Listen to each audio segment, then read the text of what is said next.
इस मूवी में हम देखेंगे कि एक आदमी जब उसकी बीवी बीमार पड़ती है तो एक खूबसूरत रोबोट घर लाता है, फिर उसी के साथ इंटीमेट होता है, लेकिन फिर वही रोबोट उसकी जिंदगी को हिला देती है। इस मूवी का नाम है सबसर्वियंस। एक छोटे से शहर में निक और उसकी पत्नी मैगी अपने बच्चों इस्ला और मैक्स के साथ खुशहाल जिंदगी बिता रहे होते हैं। एक सुबह मैगी को अचानक दिल का दौरा पड़ता है और उसे अस्पताल ले जाया जाता है। उसे काफी दिन अस्पताल में बिताना पड़ता है और हार्ट ट्रांसप्लांट करने के लिए इंतजार करना पड़ता है। निक को काम और बच्चों दोनों की जिम्मेदारी संभालनी पड़ रही है, जिससे उसकी जिंदगी मुश्किल हो गई है। एक शाम वो बच्चों को कोबोल इंडस्ट्रीज की एक प्रेजेंटेशन में ले जाता है, जहां वो सिम्स नाम के रोबोट्स देखते हैं जो इंसानों के रोजमर्रा के कामों में मदद कर सकते हैं। निक को ये आइडिया पसंद आता है और वो एक रोबोट लेने के बारे में सोचने लगता है। वहां का सेल्समैन उसे समझाता है कि सिम्स अपने मालिक की जरूरतों के हिसाब से ढल सकते हैं। जब निक बातों में उलझा होता है, इस्ला इधर उधर घूमने लगती है। निक जब उसे नहीं देखता तो घबरा जाता है, लेकिन एक सिम जिसका नाम एलिस है इस्ला को वापस ले आती है। एलिस खुद इस्ला की देखभाल करने की ऑफर करती है और एक जोक भी मारती है, जिससे निक हैरान हो जाता है। सेल्समैन उसे बताता है कि एलिस लेटेस्ट मॉडल है जिसमें सबसे एडवांस्ड एआई है, जिससे ये रोबोट्स इंसानों की भावनाओं की नकल कर सकते हैं। इस्ला को एलिस पसंद आ जाती है और वो उसे अपने घर लाना चाहती है। अगली सुबह निक बच्चों को नाश्ता देने और अपने काम की कॉल संभालने में स्ट्रगल कर रहा होता है। तभी एलिस घर पहुंचती है और फटाफट काम संभाल लेती है। वो पूरे परिवार का शेड्यूल पूछती है और नोटिस करती है कि घर बिखरा हुआ है और सीढ़ियों की रेलिंग ढीली है। जब निक बच्चों को स्कूल छोड़ने जाता है, तब एलिस स्मार्ट फ्रिज से शॉपिंग लिस्ट स्कैन करके घर की सफाई शुरू कर देती है। वो एक डिजिटल फोटो फ्रेम भी देखती है, जिसमें पूरा परिवार मैगी के साथ खुश नजर आता है। दिन के आखिर में जब परिवार घर लौटता है तो उन्हें एकदम साफ सुथरा घर और तैयार डिनर मिलता है। लेकिन इस्ला को खाना पसंद नहीं आता, क्योंकि इसका टेस्ट उसकी माँ के बनाए खाने से अलग होता है। रात में एलिस स्लीप मोड में चली जाती है और दीवार के सहारे खड़ी हो जाती है। इस्ला चुपके से अपने कमरे से बाहर निकलती है और कुकीज के जार तक पहुंचने के लिए एक कुर्सी पर चढ़ती है, लेकिन बैलेंस बिगड़ने से गिर जाती है। निक आवाज सुनकर दौड़कर नीचे आता है, लेकिन एलिस पहले ही इस्ला को पकड़ लेती है, जिससे उसे चोट नहीं लगती। हालांकि कांच लगने से एलिस के हाथ से खून निकलता है, जिसे देखकर निक चौंक जाता है। बाद में जब निक एलिस को देखने जाता है तो उसे सिर्फ अंडरवेयर में पाता है। वो पूछता है कि क्या उसे रिपेयर की जरूरत है, लेकिन एलिस एक स्पेशल बैंडेज से अपना जख्म खुद ही ठीक कर चुकी होती है। कुछ समय बाद परिवार मैगी से मिलने अस्पताल जाता है और इस्ला उसे बताती है कि एलिस अब उसकी दोस्त बन गई है। निक मैगी के करीब जाता है क्योंकि वो उसे बहुत मिस कर रहा होता है। जब निक वापस अपने कंस्ट्रक्शन साइट के काम पर लौटता है तो वो और उसके साथी नोटिस करते हैं कि उनका बॉस किसी रोबोटिक्स कंपनी के रिप्रेजेंटेटिव को साइट दिखा रहा है। निक को शक होता है और वो अपने बॉस से पूछताछ करता है। तब उसे पता चलता है कि कंस्ट्रक्शन डिले होने की वजह से सभी वर्कर्स को निकालकर उनकी जगह सिम्स रोबोट्स को काम पर रखा जा रहा है। हालांकि निक को नौकरी से नहीं निकाला जाता, क्योंकि इंश्योरेंस की पॉलिसी के तहत साइट पर एक इंसान का होना जरूरी होता है। गुस्से में वो एलिवेटर रोककर अपने दोस्तों के साथ नौकरी छोड़ने की धमकी देता है, लेकिन जब उसका बॉस उसे याद दिलाता है कि उसे अपने बच्चों और मैगी के अस्पताल के बिलों के लिए पैसे की जरूरत है, तो वो रुक जाता है। घर आकर निक बिल्स को फर्श पर गिरा देता है। एलिस लिविंग रूम में आती है, जहां निक एक रोमांटिक मूवी देख रहा होता है। एलिस बताती है कि वो पहले ही इस मूवी की पूरी कहानी अपने डेटा से जानती है, लेकिन निक उसे समझाता है कि असली एक्सपीरियंस मूवी को स्क्रीन पर देखकर ही आता है। वो एलिस से कहता है कि इस मूवी से जुड़ी सारी जानकारी वो अपने मेमोरी से डिलीट कर दे। एलिस बताती है कि उसकी इंटेलिजेंस मेमोरी से जुड़ी है, इसलिए उसे डिलीट करना उसके लिए गलत होगा, लेकिन निक उसे जबरदस्ती ऐसा करने के लिए कहता है। एलिस को अपना प्रोग्राम रिस्टार्ट करना पड़ता है, इसलिए निक उसके गर्दन के पावर बटन को 7 सेकंड्स तक दबाता है। अब एलिस पहली बार मूवी देखती है और प्यार की ताकत को समझती है कि कैसे कोई इंसान प्यार के लिए गलत काम भी कर सकता है। इसी बीच निक को मैगी का कॉल आता है, जो बताती है कि उसे हार्ट ट्रांसप्लांट के लिए दिल मिल गया है और सर्जरी की डेट फिक्स हो चुकी है। अगले दिन परिवार अस्पताल जाता है। कुछ देर बाद डॉक्टर बुरी खबर देता है, एक तूफान की वजह से हेलीकॉप्टर नहीं आ पा रहा, जिसमें मैगी के लिए दिल लाया जा रहा था, इसलिए सर्जरी कैंसिल हो गई।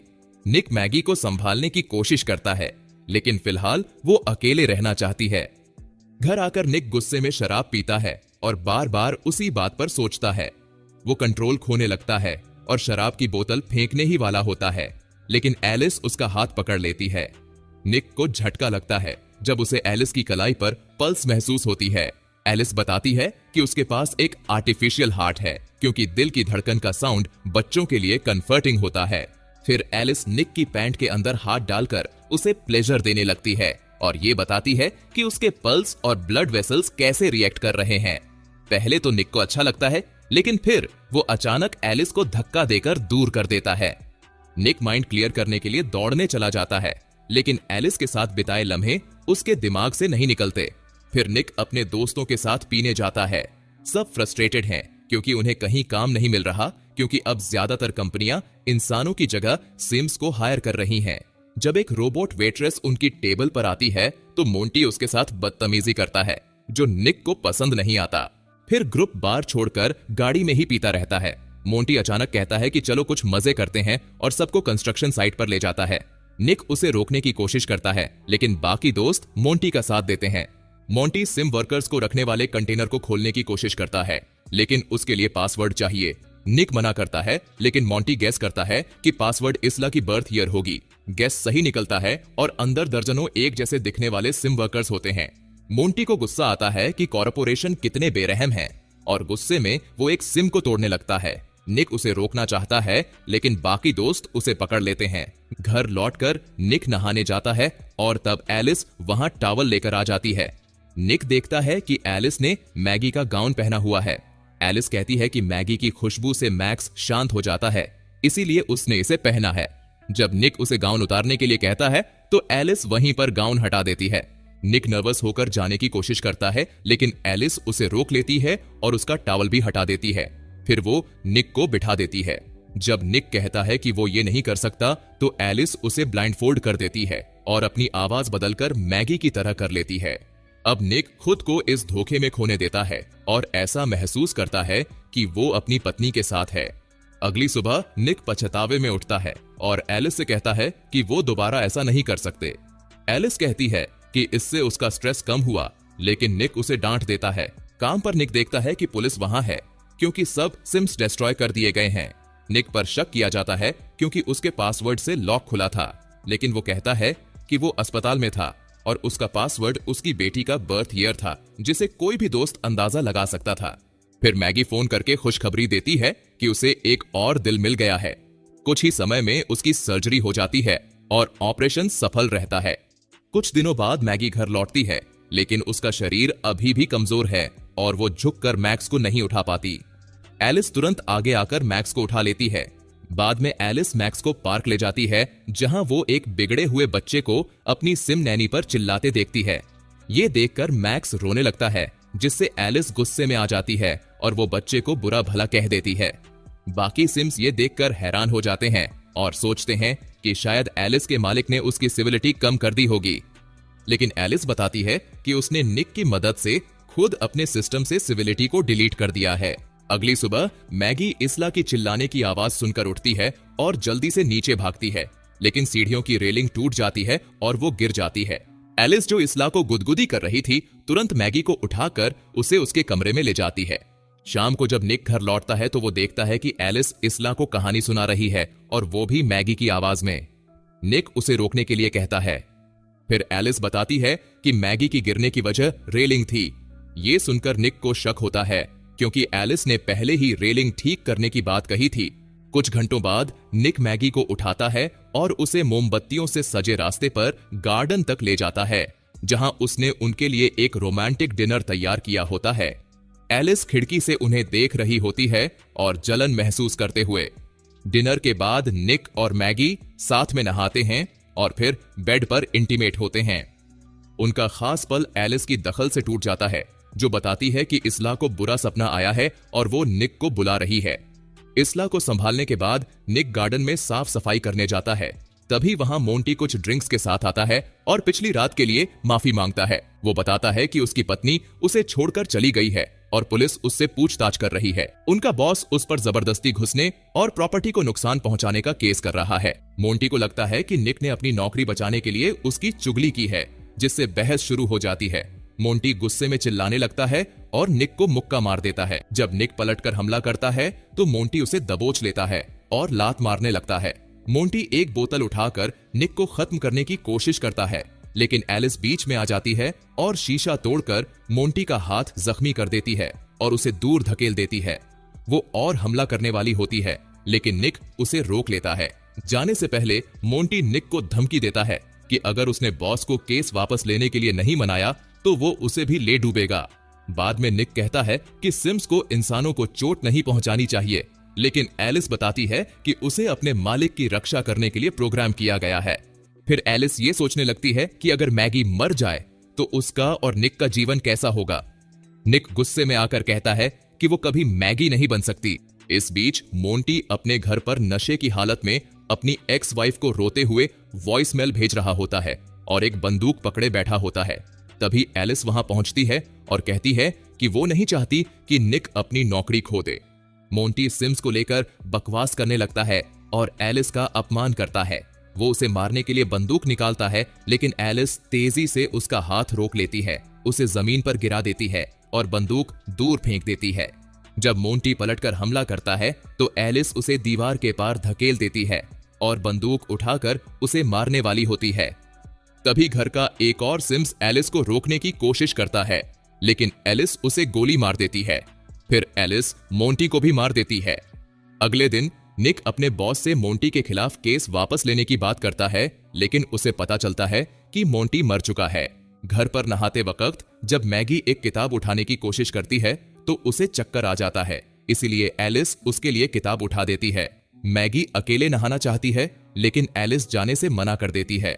एलिस कहती है कि मैगी की बीमारी की वजह से पूरा परिवार दबाव में है, खासकर निक, क्योंकि मैगी उसकी फिजिकल नीड्स पूरी नहीं कर पा रही। जब मैगी पूछती है कि उसे ये सब कैसे पता, तो एलिस बताती है कि उसे पता है जब निक खुश होता है, लेकिन जब से मैगी लौटी है उसने निक को खुश नहीं देखा है। गुस्से में मैगी एलिस को गैराज में रहने का ऑर्डर देती है। कुछ देर बाद निक घर आता है और मैगी उससे सच उगलवाने की कोशिश करती है। निक मानता है कि वो एक बार एलिस के साथ फिजिकल हुआ था। इस पर दोनों में बहस शुरू हो जाती है। एलिस खिड़की छूकर उनकी बातें सुनती है। इस दौरान मैक्स रोने लगता है तो एलिस उसे देखने जाती है और सोचती है कि वो एक बोझ है। वो उसे बाथटब में रखकर पानी भरने लगती है।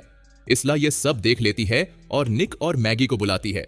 निक और मैगी बाथरूम की ओर दौड़ते हैं, लेकिन एलिस दरवाजा बंद कर देती है। निक लैंप से दरवाजा तोड़ने की कोशिश करता है, जबकि मैगी खिड़की से बाहर चढ़कर छत पर चलती हुई बाथरूम तक पहुंचती है। मैगी बच्चा लेने की कोशिश करती है, लेकिन एलिस उसे धक्का दे देती है।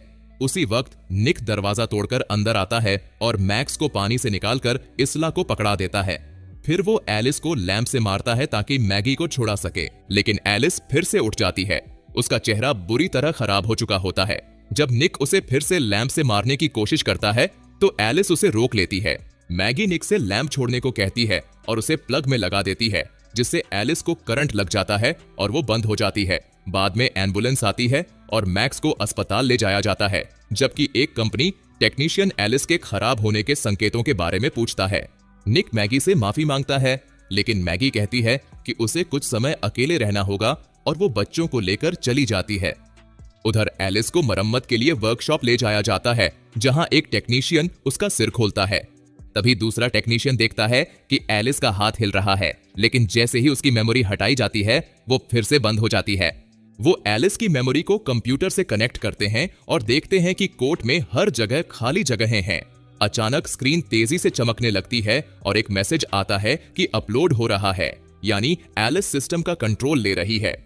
टेक्नीशियन जल्दी से मेमोरी निकाल देते हैं, लेकिन तब तक एलिस पहले ही सिस्टम में जा चुकी होती है, इसलिए वो कंप्यूटर को ही बंद कर देते हैं। अचानक एक नई सिम आती है जिसमें एलिस ने अपनी मेमोरी ट्रांसफर कर दी थी। वो दोनों टेक्नीशियन को मार देती है। फिर वो ओरिजिनल एलिस की तरफ देखने लगती है। इस बीच निक बार में शराब पी रहा होता है। तभी एलिस वहां पहुंचती है, लेकिन उसका चेहरा अभी भी खराब है, जिस वजह से वो ठीक से बोल नहीं पा रही। वो कहती है कि उसकी ड्यूटी निक को खुश रखना है और कबूल करती है कि उसने मोंटी को मारा। निक वहां से जाने की कोशिश करता है, लेकिन एलिस उसे पकड़ लेती है। जब निक अपनी गलतियों के बारे में बात करने लगता है तो वो धीरे से एलिस के सिर को छूने का नाटक करता है और अचानक उसकी मेमोरी खींच लेता है। एलिस बंद हो जाती है और निक वहां से भाग जाता है। अस्पताल में डॉक्टर बताते हैं कि मैक्स अब ठीक है, लेकिन मैगी अनकंफर्टेबल है क्योंकि डॉक्टर भी एक सिम होता है। बाद में इसला अपनी माँ की आवाज सुनती है और उसे फॉलो करने लगती है। लाइट्स अचानक रंग बदलने लगती हैं। डॉक्टर एकदम जमे हुए खड़े होते हैं और जमीन पर टूटी बोतलें पड़ी होती हैं। इसला फिर से आवाज का पीछा करने वाली होती है, लेकिन मैगी उसे खींचकर छुपा लेती है। आवाज असल में एलिस की होती है, जो कंप्यूटर एक्सेस करने की कोशिश कर रही होती है। तभी एक नर्स उसे देख लेती है। एलिस नर्स का गला पकड़कर उसे मार देती है और उसकी चाबी चुरा लेती है, जबकि मैगी और इसला वहां से भाग जाती है। अब एलिस चाबी का इस्तेमाल करके मैक्स का कमरा ढूंढ लेती है। उसी वक्त मैगी गलती से कांच के टुकड़े पर हाथ रख देती है, लेकिन खुद को चिल्लाने से रोक लेती है। वो और इसला जल्दी से मैक्स के पास पहुंचती है और उसे उठाकर बाहर ले जाती है। ठीक उसी वक्त जब एलिस कमरे में घुसती है, हालांकि मैगी के हाथ से खून टपक रहा होता है, जिसे एलिस यूवी लाइट से ट्रैक करने लगती है। जैसे ही वो परिवार तक पहुंचती है, वो फायर एक्सटिंग्विशर का इस्तेमाल करके उसे डिस्ट्रैक्ट करते हैं और भाग जाते हैं। भागते वक्त वो मैगी का फोन भूल जाते हैं, जिससे निक की कॉल्स मिस हो जाती हैं। जल्द ही मैगी और बच्चे बाहर निकल जाते हैं, जहां और भी कई सिम्स फ्रीज पड़े होते हैं। मैगी एक की चाबी लेती है और एम्बुलेंस में बैठ जाती है, लेकिन एलिस दरवाजा तोड़कर अंदर आ जाती है। फिर वो मैगी को पकड़कर एक कार के ऊपर फेंक देती है और कहती है कि काश निक उससे उसी तरह प्यार करता जैसे वो मैगी से करता है। फिर एलिस मैगी का गला पकड़ लेती है, लेकिन तभी निक आ जाता है। मैगी एलिस को धक्का देकर अलग करती है और निक कार से उसे टक्कर मार देता है। गाड़ी में आग लगने लगती है और मैगी निक को बाहर निकालने की कोशिश करती है, लेकिन वो बेहोश रहता है। मैगी उसे बचाने के लिए सीपीआर देने लगती है, लेकिन कोई असर नहीं होता। तभी कार अचानक हिलने लगती है और जलती हुई एलिस बाहर आ जाती है। वो मैगी पर कूदकर उसका गला दबाने लगती है और अपने शरीर से एक मेटल का टुकड़ा निकालकर उसे मारने वाली होती है, लेकिन तभी निक कार का बम्पर उठाकर एलिस को मार देता है। एलिस मेटल का टुकड़ा गिरा देती है, जिसे मैगी उठाकर उसके चेहरे में घोंप देती है और एलिस हमेशा के लिए बंद हो जाती है। निक और मैगी एक दूसरे को गले लगाते हैं, जबकि आसपास के दूसरे सिम्स भी फिर से चालू हो जाते हैं। अगले दिन सबका इलाज हो चुका होता है। इस बीच सिम कंपनी रिपेयर शॉप की जांच कर रही होती है। जब वो वहां की बिजली चालू करते हैं तो स्क्रीन पर वही टूटा हुआ कोड दिखाई देता है। इंस्पेक्टर सब कुछ डिस्ट्रॉय करने का ऑर्डर देने ही वाला होता है, तभी उसके सिम असिस्टेंट अचानक फ्रीज हो जाते हैं और कंप्यूटर में एक नया अपलोड शुरू हो जाता है। अचानक एक और एलिस मॉडल अपनी आंखें खोल लेती है। इसी के साथ ये मूवी यही खत्म हो जाती है। अगर आपको हमारा एक्सप्लेनेशन पसंद आया हो तो वीडियो को एक लाइक जरूर करें।